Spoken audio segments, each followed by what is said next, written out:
Hey there, it's Bill DeWeese, Pro Voiceover Talent and Voiceover Career Coach. And today we're going to talk about noise floor, specifically how I measure my noise floor, how I do that without any hardware, and I just do it within my DAW, my digital audio workstation here in my studio. And let me just say this up front. Here's the caveat, and that this is not necessarily the only way to measure it. I don't even know that it's the best way. But it's a fast, quick and easy, cheap way to do it. I've been doing it for 15 years. I've worked with thousands and thousands of clients, and I have never, ever had a complaint about my noise floor in those 15 years. So I think it's a pretty safe method to use. So what we're looking for is how loud your studio is when there's no noise. When it's perfectly quiet, you're not making any noise. You're just sitting still, literally holding your breath. How much environmental noise is generated? And yes, some of the obvious things would be things like, is the TV playing in the background? Is the HVAC running, air conditioning or heat? Is there a fan someplace? Or are dogs barking outside? But even when you get beyond that, there is an environmental sound that I don't know if it's the vibration of the universe or what it is, but there is always some sound at some level being generated, even if you can't audibly hear it. The holy grail for voiceover. Generally speaking, most people agree that minus 60 dB is what we want the noise floor to be, that or quieter. So the way it works is the greater the negative number, the quieter the studio. So for instance, minus 60 dB is quieter than minus 50 dB. Minus 75 dB is even quieter than minus 60 dB, and so on and so forth. And the way that I've always used to get, and by the way, this is not necessarily going to be super precise science that I give you, but is a quick and easy way to know if you are where you need to be in terms of loudness, noise floor of your studio. So let me take you through the process. First thing I'm going to do is I am going to record just a bit into my DAW. And what I want to do, and by the way, I'm recording without any processing. This is with no compression, no EQ. This is just my microphone going into my preamp, my audio interface, into the computer, into Adobe Audition is my digital audio workstation of choice, but this can work with any recording software. It really doesn't matter. So what I'm going to do is I want to set a level for my voice at minus maximum, where it peaks at minus 3 dB. Because, again, this is the holy grail of audio levels for voiceover. When you turn in a project for a client, it should peak right at about minus 3 dB. And you hear people talking about normalizing audio to minus 3 dB, which means it's being taken and either reduced or increased so that the peak audio touches minus 3 dB. So what I'm going to do is I'm going to set my level on the fly so that when I speak in my typical recording voice, not doing a big retail sale where I'm really pushing it out there or where I'm not whispering into the microphone, but where I'm just doing the bread and butter type work that I do, where it's just me being conversational and friendly. That's kind of you want to take what you typically would do on a normal basis and use that to measure it. So what I'm going to do right now is hit the record button on Adobe Audition. And I have just a bit of a script that I pulled up here that I'm going to read.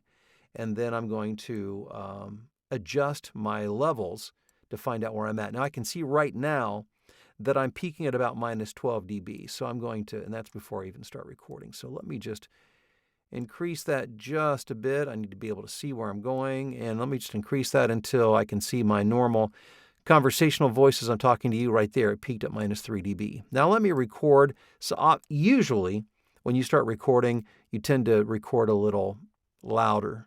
We tend to project a little more. Not even that we necessarily should, but we tend to. When delivering an engagement to a client, it's critical teams stay within the boundaries of the scope of services that has been approved and agreed to in the engagement letter or statement of work. And as I look at that, there's one little peak there that just touched minus 3 dB. And as I talk, I'm peaking right. Sometimes it goes a little over, and that's okay if it goes a little over. Most of the time, it's a little bit under. And again, this is not an exact science the way I do it. It's quick and easy. And as you can see, in my normal speaking voice, whether I'm recording or just talking to you, it's peaking right at minus 3 dB. So I'm happy with that. So now that I have my input level set to where my voice is peaking at minus 3 dB, I'm going to sit for a few seconds, hold my breath, and remain completely silent.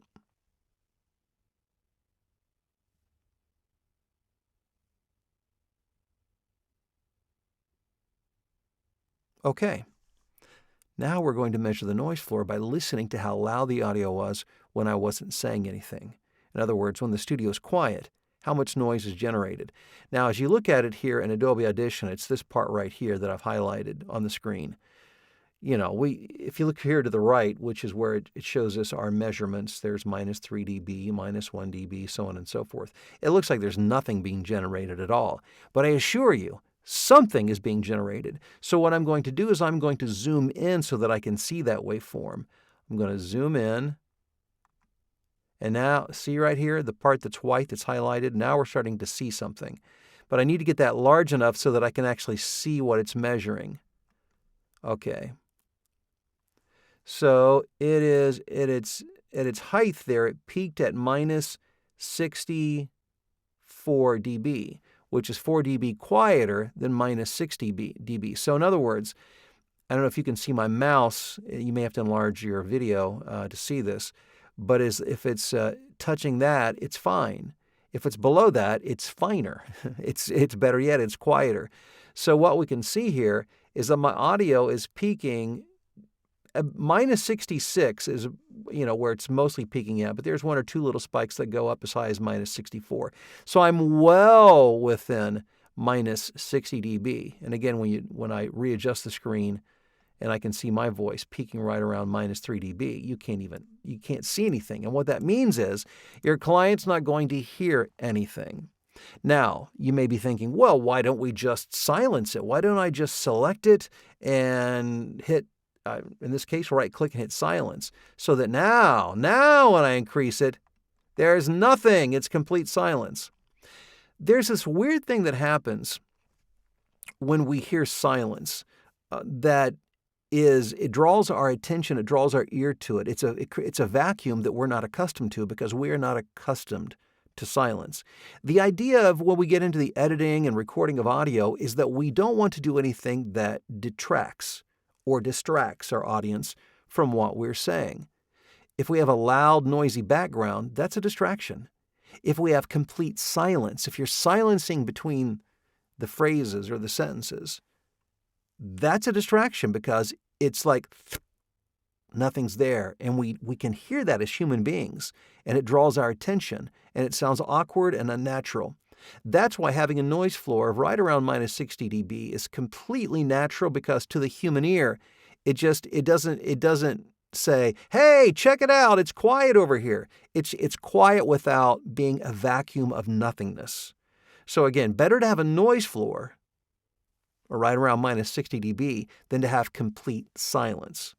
So I wish you great luck as you go about working to get your studio quiet. I know it's always an issue, and that's beyond the scope of this video, creating a studio that's quiet, well-treated, so that your voice isn't bouncing off the walls. But again, this is my method. It's not the only method. Again, maybe it's not even the most accurate or best, but it works because I've used it for many, many, many years to many, many satisfied clients, so that you can quickly and easily get a sense of how much noise or noise floor that your studio is generating to help you create and deliver to your clients professional, world-class, top-quality audio. And it really begins with having a very nice space to record in, a quiet space to record in, and measuring the noise floor will give you an idea of just how quiet that is. Hey, thanks for checking out the video. Below in the description, check it out, because I've got links to all kinds of great resources. Don't forget to hit that bell so that you get the notifications when new videos are released. Subscribe, share, tell your friends, go back and watch all the videos on the channel. There are hundreds and hundreds. It's a complete voiceover education. So check it out, and I look forward to talking to you again soon.